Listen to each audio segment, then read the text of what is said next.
Bonjour à tous, je m'appelle Marion et je fais de la communication animale et aujourd'hui je sors ma première vidéo YouTube et je me suis dit que ça était sympa de faire une vidéo présentation de mon parcours. Vous vous demandez peut-être pourquoi la communication animale et il faut savoir que moi je n'étais pas du tout destinée à faire un métier comme ça. Ça s'est imposé à moi en fait au fur et à mesure de mon parcours. Et je veux aussi tout de suite rappeler que la communication animale, ce n'est pas un don. C'est une capacité qu'on a tous et qui se travaille. Donc bien sûr, étant enfant, adolescente, j'étais quelqu'un de très passionné par les animaux, même par la nature. Mais assez étrangement, j'avais jamais pensé à en faire un métier. J'ai eu la chance de grandir dans un milieu où j'ai rencontré beaucoup de personnes ouvertes d'esprit, notamment ma mère, qui était ouverte à tout ce qui était naturopathie et qui avait aussi un pas dans la spiritualité. Donc ça m'a permis de grandir en ayant en fait une écoute par rapport à plein de sujets. Je n'avais pas un esprit très cartésien. Et même si j'avais du coup cette partie de moi assez ouverte, par rapport au choix de métier, j'avais une vision assez étriquée. Et c'est aussi pour ça que je me suis pas orientée dans un métier par rapport aux animaux, parce que pour moi c'était vraiment des étiquettes, donc par exemple vétérinaire, assistant vétérinaire, comportementaliste. Je ne me reconnaissais dans aucun de ces métiers et donc à aucun moment donné je me suis dit tiens je vais travailler avec les animaux. Et je pense que c'est intéressant parce que moi quand j'ai eu 18 ans j'ai fait le choix de faire des études de droit et c'était quelque chose qui résonnait beaucoup à l'époque avec moi. Je voulais comprendre comment notre système fonctionnait, quels étaient mes droits, quel était le droit des autres et aussi par extension quel était le droit des animaux. C'est comme ça que dans quelque chose qui de base était très éloigné de la communication animale, je me suis un petit peu rapprochée des animaux. J'ai une amie qui m'a dit un jour, et ça m'a pas mal marqué, que moi j'ai fait du droit parce que j'avais une vie qui était assez bancale sur certains aspects et j'avais un désir de redresser du coup ma vie. Et je pense que c'est assez vrai parce qu'il y a une part de moi qui peut être assez stricte, assez carrée et je pense que du coup cette formation de droit elle correspondait à cet aspect-là de ma personnalité. Comme vous le savez, on change tous, on évolue et quand j'ai terminé mes études de droit, je ne me reconnaissais plus du tout dans cet univers. Et notamment, les changements ont été provoqués chez moi par un événement très marquant. J'ai choisi de faire une pause en fait pendant mes études de droit pour réaliser un de mes rêves qui était de partir au Japon. Et ce voyage pour moi ça a été, c'est un peu cliché de le dire, mais une renaissance. Parce que pour la première fois de ma vie, je n'avais plus d'étiquette collée. Je ne faisais plus partie d'un lycée, d'une université, je n'étais plus la fille de... Vous voyez, je pouvais totalement me construire une nouvelle identité et découvrir qui j'étais au plus profond de moi. Donc cette expérience au Japon, elle a été très déstabilisante, mais elle m'a permis en fait de me rapprocher plus de mes envies profondes, de faire connaissance avec mon âme. Et à cette même période de voyage au Japon, j'ai aussi passé quelques semaines en Thaïlande pour faire du bénévolat. Et c'est à cette période que j'ai rencontré une de mes amies les plus chères. C'était la première fois de ma vie que je rencontrais une personne qui avait mon âge et avec qui je pouvais parler de spiritualité. On pouvait parler sans filtre de beaucoup de sujets. Et je pense vraiment qu'à ce moment-là, il y a quelque chose qui s'est réveillé en moi. Parce que je pense que pendant toute la période d'adolescence, pendant aussi le début de ma vie de jeune adulte, je m'étais quand même pas mal perdue de vue.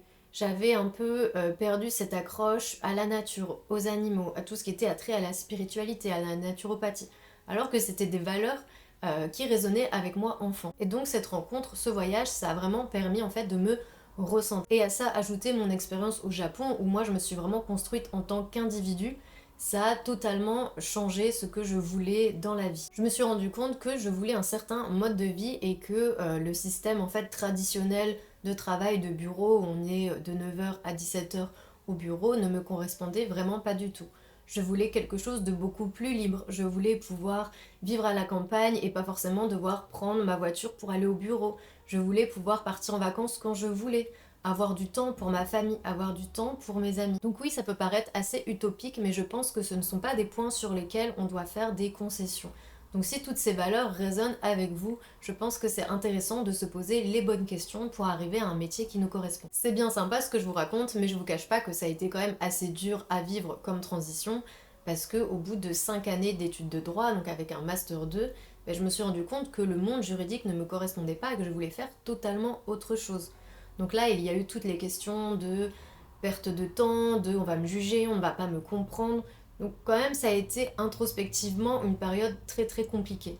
Et j'ai fait le point sur quelles étaient encore une fois mes valeurs fondamentales, quelles étaient mes passions.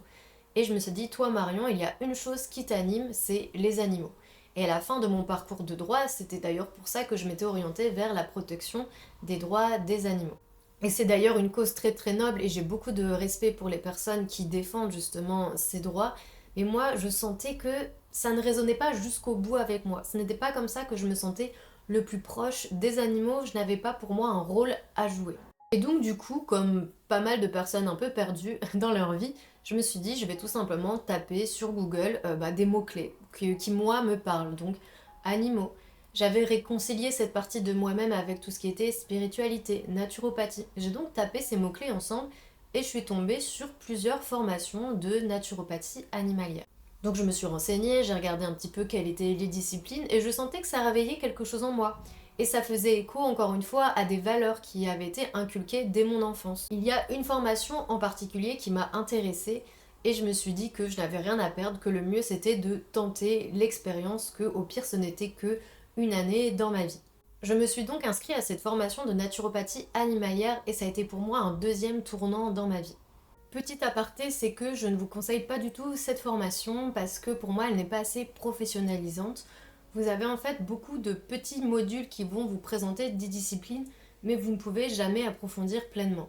Donc ce que je vous recommande en fait, c'est de vous renseigner sur ce qui vous plaît, ce qui résonne avec vous, et d'aller vraiment approfondir peut-être une à deux disciplines. Donc moi dans cette formation, j'ai par exemple été formée au shiatsu, à l'aromathérapie, à la phytothérapie, à la communication animale. Mais au final, j'ai choisi de me spécialiser vraiment dans la communication animale. Il y avait donc un module de com animal dans cette formation et moi, dès que j'ai lu la description, j'ai trouvé ça incroyable. Je savais pas du tout que ça existait et je me suis alors beaucoup renseignée. Avant même le module de com animal, j'ai lu des livres, j'ai regardé des vidéos, notamment de Leila Del Monte qui est la référence en la matière de communication animale. Et je n'ai pas eu de chance parce que la com animale c'était vraiment le tout dernier module qu'on a fait dans cette formation. Donc moi j'étais super contente mais assez impatiente à l'idée de enfin commencer. J'avais aussi quelques résistances, quelques peurs forcément. Et ça a été pour moi une révélation. Parce que j'ai trouvé en la communication animale enfin un but pour moi professionnellement. Et ce but c'est de faire le lien entre l'humain et l'animal. Quand on est communicant animalier, on vient favoriser le lien entre un animal et son gardien. On vient favoriser une meilleure compréhension. Ça nous permet aussi d'avoir accès à un tout autre plan de son animal. Donc on n'est plus seulement dans quelque chose de matériel, dans quelque chose qu'on voit, on est dans un plan beaucoup plus spirituel, beaucoup plus profond. Et on vient réaliser qu'il n'y a pas de coïncidence, que l'animal est mis sur notre chemin pour une raison. C'est vraiment une rencontre de deux âmes qui vivent une relation. Il y a beaucoup de très beaux messages à faire passer entre le gardien et son animal. Donc moi, la communication animale, c'est vraiment un métier qui m'a permis en fait déjà d'avoir le mode de vie que je souhaitais, c'est-à-dire de pouvoir garder une liberté, de ne pas devoir rester enfermée dans un bureau, parce que je peux même aussi faire des séances à l'extérieur. Et en plus de ça, c'est un métier qui m'a permis de trouver ma place, c'est un métier qui résonne avec moi. Alors que le droit, ça enfermait l'animal dans une conception très très étriquée, la communication animale, ça permettait de ne plus avoir aucune barrière et ça m'a vraiment beaucoup plu. Je me suis ensuite entraînée pendant un an parce que, en fait, un week-end de formation en com animal, ça va pas du tout suffire pour pouvoir en faire son métier. C'est une discipline qui demande beaucoup d'entraînement et qui demande aussi à beaucoup travailler sur soi. Il faut travailler par rapport à ses peurs, par rapport à sa neutralité, son ancrage. Donc si vous voulez faire une formation de communication animale, il faut savoir d'avance qu'il faut être assez patient. C'est vraiment une capacité qui va se travailler et qui englobe aussi tout un aspect de développement personnel. Et au bout d'un an d'entraînement, j'ai ouvert en 2021 mon entreprise de communication animale. J'étais super contente de me dire que j'allais pouvoir enfin faire de cette passion un métier, mais j'ai dû faire face à un obstacle que je n'avais pas du tout calculé avant, c'est la présence sur les réseaux sociaux. Pour moi qui suis assez timide et réservée, devoir être présente sur le réseau pour faire la promotion de mon activité, c'était une réelle source de stress mais aussi un grand challenge. Et c'est pour ça qu'au début, mes posts en fait c'était juste des publications avec un texte parce que je n'arrivais pas du tout encore à poster des photos de moi et encore moins des vidéos. Maintenant avec du recul, je trouve que c'était une très bonne expérience parce que ça m'a vraiment permis de me challenger sur ce point et de prendre encore plus confiance en moi. Déjà la communication animale c'était assez challengeant, mais avec en plus le défi des réseaux, je pense que ça a beaucoup boosté ma confiance. Et je remercie aussi énormément mes premiers clients parce que quand je me suis lancée j'avais vraiment très peu d'abonnés et il y a quand même des personnes qui ont choisi de me faire confiance. Et je pense que cette relation avec les clients, c'est aussi ce qui m'a permis de continuer à croire en moi, à croire à l'apport en fait tout simplement que je pouvais apporter au monde. Grâce à vos retours par rapport à mes comptes rendus de communication animale où vous me dites que vous comprenez beaucoup mieux vos animaux, vous vous sentez beaucoup plus proche d'eux, vous avez un amour plus vibrant et où vous me dites que vous avez adoré faire la rencontre en fait d'un aspect beaucoup plus spirituel de vos animaux, moi mon quotidien, mon métier a pris beaucoup plus de sens. Parce que la communication animale c'est quand même quelque chose de très spirituel et d'avoir vos retours ça permet d'ajouter pour moi du concret dans ma profession et de voir aussi une réelle différence entre l'avant et l'après. En 2022, j'ai pris encore plus confiance en moi et j'ai commencé à poster des vidéos donc où je vous parle de Comme Animal notamment. Et ça a été aussi pour moi un tournant parce que j'ai commencé à beaucoup plus échanger avec vous, on a eu des questions, des débats. Et en 2023, j'ai commencé en parallèle de la communication animale un nouveau service donc qui est les canalisations avec un esprit d'un animal sauvage. Ça fonctionne comme une communication animale, dans le sens où je me connecte à un animal pour canaliser un message, sauf que cette fois-ci, ce n'est pas un animal domestique, c'est un animal sauvage. Et le but des canalisations, ça va être pour vous de découvrir ce message d'un animal sauvage et de découvrir comment ce message peut vous aider dans le développement personnel, dans votre développement spirituel. Les animaux sont vraiment très sages, ils ont énormément de choses à nous apprendre. Encore une fois, on n'est pas réunis sur la même planète pour rien et la canalisation avec les esprits d'animaux sauvages, ça permet de prendre conscience de ça. Comme je vous ai dit concernant la communication animale, moi ce qui m'a beaucoup parlé dans cette discipline, c'est de pouvoir faire le lien entre l'humain et l'animal, de pouvoir être l'interprète pour une meilleure harmonie. Mais je n'avais pas envie que cela se limite à l'animal domestique, j'avais aussi envie de vous rapprocher des animaux sauvages, d'où les canalisations. En plus, chaque animal a une énergie bien particulière et c'est pour moi vraiment très épanouissant de continuer à découvrir les messages de nouveaux animaux tous les jours. Et en 2024, est-ce qu'il va y avoir du changement? Donc il faut savoir que oui, parce que je vais déménager.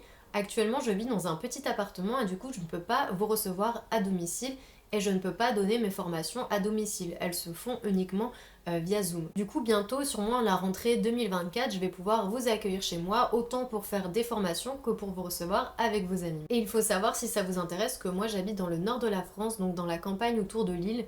Donc pour tous les nordistes et les belges, je suis pas très loin. Ça fait donc 3 ans que j'ai ouvert mon entreprise et pour moi le bilan il est très positif. Parce que je ne me lasse pas du tout de mon activité, j'ai vraiment trouvé un sens professionnellement à ma vie. Et le mode de vie que j'ai développé, il est aussi très en accord avec mes valeurs. Du coup, je vous ai parlé de mon parcours, de comment est-ce que j'en suis arrivée à faire de la communication animale, mais je vous ai pas encore parlé de la communication animale en soi. Donc ce sera le sujet de la deuxième vidéo. Et d'ailleurs, en parlant de mon entreprise, vous êtes peut-être curieux parce qu'elle s'appelle Naolei ou Naorei. Et du coup, au niveau de la signification, en fait, c'est tout simplement quand j'ai voulu créer le nom de mon entreprise, je me suis amusée avec des mots japonais et Nao ça veut dire guérir et Rei ça veut dire l'essence, l'âme. Donc Naorei ou Naorei avec une prononciation plus française. Donc je vous ai parlé aujourd'hui de mon parcours par rapport à la communication animale mais pas encore de la communication animale en soi. Et ça sera le sujet d'une deuxième vidéo. Si vous avez des questions, n'hésitez surtout pas à me les poser. Moi je me fais vraiment un plaisir de vous répondre, d'interagir avec vous. Au niveau de mon Instagram, ça s'appelle naorei.oli. Et j'ai aussi un site internet qui s'appelle naolei.communicationanimale, mais je vais vous mettre tous ces liens dans la description. Je vous remercie énormément de m'avoir écouté et je vous dis à bientôt dans une prochaine vidéo.